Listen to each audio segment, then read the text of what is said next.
طیب اردوان لیمو پانی بیچ کر ایک عام زندگی سے آغاز کرنے کے بعد آج ایک بہت بڑی سیاسی شخصیت بن چکے ہیں۔ وہ 20 سال سے ترکی کی قیادت کرتے نظر آ رہے ہیں۔ انہوں نے جدید ترک جمہوریہ کے بانی مصطفیٰ کمال اتاتürk کے بعد کسی بھی رہنما سے زیادہ اپنے ملک کو ترقی دی ہے، لیکن اب ان کے اقتدار کے تیسری دہائی تک بڑھنے کے امکانات بہت کم نظر آتے ہیں، کیونکہ ترکی 1999 کے بعد سے اپنے سب سے زیادہ تباہ کن زلزلے سے گزرا ہے۔ فروری 1954 میں پیدا ہونے والے اردوغان کے والد ساحلی محافظ یعنی کوسٹ گارڈ تھے۔ جب طیب اردوان 13 سال کے ہوئے تو ان کے والد نے اپنے 5 بچوں کی بہتر پرورش کی امید میں استنبول منتقل ہونے کا فیصلہ کیا۔ نوجوان اردوغان نے پیسے کمانے کے لیے لیمو پانی اور تلوں والے بیگلز فروخت کیے، جنہیں ترکی میں سمیت کہا جاتا ہے۔ استنبول کی مرمرا یونیورسٹی سے مینجمنٹ میں ڈگری حاصل کرنے سے پہلے انہوں نے ایک اسلامی اسکول سے تعلیم حاصل کی۔ ان کی یونیورسٹی ڈگری اکثر تنازعات کا باعث رہی۔ اپوزیشن کا دعویٰ ہے کہ ان کے پاس یونیورسٹی کی مکمل ڈگری نہیں بلکہ یہ ایک کالج ڈپلوما کے برابر ہے۔ نوجوان اردوغان نے فٹ بال میں بھی دلچسپی لی اور 1980 کی دہائی تک نیم پیشہ ور فٹ بال ٹیموں کا حصہ رہے، لیکن ان کی اصل دلچسپی سیاست میں تھی۔ 1970 اور 80 کی دہائیوں میں وہ اسلام پسند حلقوں میں سرگرم تھے اور نجم الدین اربگان کی حامی اسلامک ویلفیئر پارٹی میں شامل ہوئے۔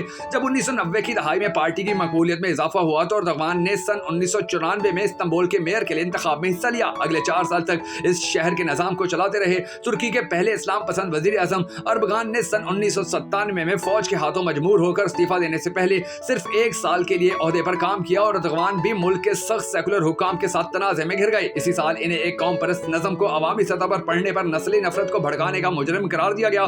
4 مہینے جیل میں رہنے کے بعد وہ سیاست میں واپس آ گئے، لیکن سن 1998 میں جدید ترک ریاست کے سخت سیکولر اصولوں کی خلاف ورزی کرنے پر ان کی جماعت پر پابندی لگا دی گئی۔ 2001 میں انہوں نے سیاسی اتحادی عبداللہ گل کے ساتھ مل کر ایک نئی اسلام پسند party justice and development party کی بنیاد رکھی۔ اردوغان کی مقبولیت خاص طور پر 2 گروہوں میں بڑھ رہی تھی۔ پہلا گروہ ترکی کی متقی اکثریت جو ملک کے سیکولر اشرافیہ کے ہاتھوں پسماندہ محسوس کرتی تھی، اور دوسرے وہ لوگ جو 1990 کی دہائی کے آخر میں معاشی بدحالی کا شکار تھے۔ سن 2002 میں اردوغان کی پارٹی AKP نے پارلیمانی انتخاب میں اکثریت حاصل کی اور اگلے سال اردوغان کو وزیر اعظم مقرر کر دیا گیا، جس کے بعد وہ آج تک پارٹی کے چیئرمین ہیں۔ سن 2003 سے انہوں نے بطور وزیر اعظم 3 مرتبہ اپنی حکومت کی مدت مکمل کی ہے اور اس دوران انہیں بین الاقوامی سطح پر ملک کی مستحکم اقتصادی ترقی کرنے والے اور اصلاحات کرنے والے رہنما کے طور پر سراہا گیا ہے۔ ان کے دور اقتدار میں ملک کے متوسط طبقہ میں اضافہ ہوا اور لاکھوں افراد غربت کی لکیر کی سطح سے اوپر اٹھے، کیونکہ اردوغان نے ترکی کو جدید بنانے کے لیے ترقیاتی منصوبوں کو ترجیح دی۔ طیب اردوغان اقتدار کے پہلے سالوں کے دوران ترکی کی کرد اقلیت کے ووٹروں کو بھی قائل کرنے میں کامیاب رہے، کردوں کے حقوق کو بہتر بنایا اور 3 دہائیوں کے تنازع کے بعد مارچ 2013 میں ایک نیا عمل شروع کیا گیا جس کو امن کا نام دیا گیا،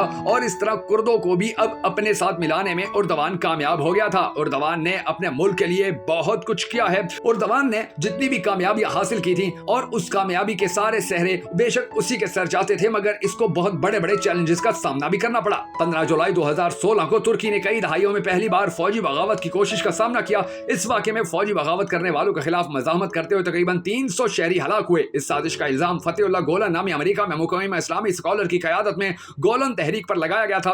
اس کے علاوہ بھی اردوغان نے اپنے ملک کو بہت کامیابی سے آگے چلایا۔ اگر عمران خان کو بھی حکومت میں آنے دیا جائے تو یہ بھی اردوغان سے زیادہ آگے جا سکتا ہے۔